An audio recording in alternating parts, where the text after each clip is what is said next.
One thing maybe not every NFL fan was monitoring, but probably has heard about, was the national championship game. Obviously significantly different circumstances this time around, but probably that helped general viewership, I would imagine. Alabama were just absolutely dominant. You can't really talk about them without talking about their main wide receiver, Devonta Smith.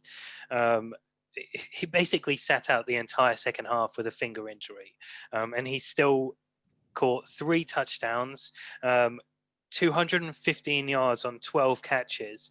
Um, the biggest knock on him, and the only real knock anyone has on him, is he's a bit slight. He's not quite big enough, to to fully buy into him necessarily. But I wouldn't be surprised if he's now the first wide receiver taken. Henry, what do you think? Is Jamar Chase having a bit of a run for his money? Yeah, I think exactly that, Josh. I was a huge Jamar Chase fan. Couldn't see any other receiver getting near him. So all in on Jamar Chase, and now I think this performance this season is just incredible. That the heights that he has, the full package, speed, route running, hands, consistent separation, or everything you could want.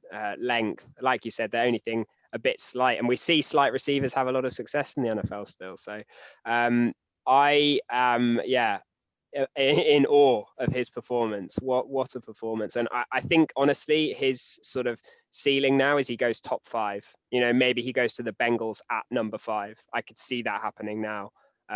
He's that good. It sort of gives me a reminder with Chase and Devonta Smith of that year that AJ Green and Julio Jones were drafted together in the top 10. The Falcons traded up for Julio and the Bengals picked AJ Green. I could see both of them going top 10 and having, I can't say they'll have success like that, but, having that sort of impact on the team, being those type of prospects.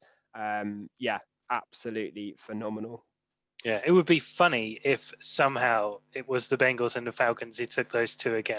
I don't think it will be, but if Jamar Chase fell to the Bengals, surely they're going to go to Joe Burrow's favorite receiver in college. He's back there again. Justin Jefferson had such success and played second fiddle to him his final season. I mean, the writing's really on the wall.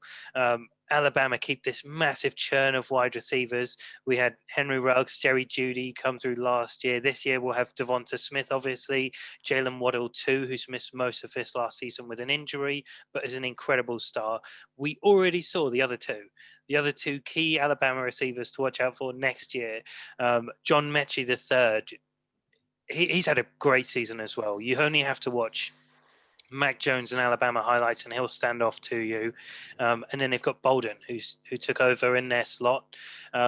Really good talent as well. Caught a touchdown in the championship game. So yeah, the future is still continuing with some wide receiver churn from Alabama. The other two players, they've had a trio who's built the success. You've got Najee Harris, probably going to be the number 1 running back. He had 2 touchdowns on the ground, 79 rushing yards. So not a massive rushing game, but obviously 2 touchdowns is huge. And then in the air, he also caught 7 catches for 79 yards again and a touchdown.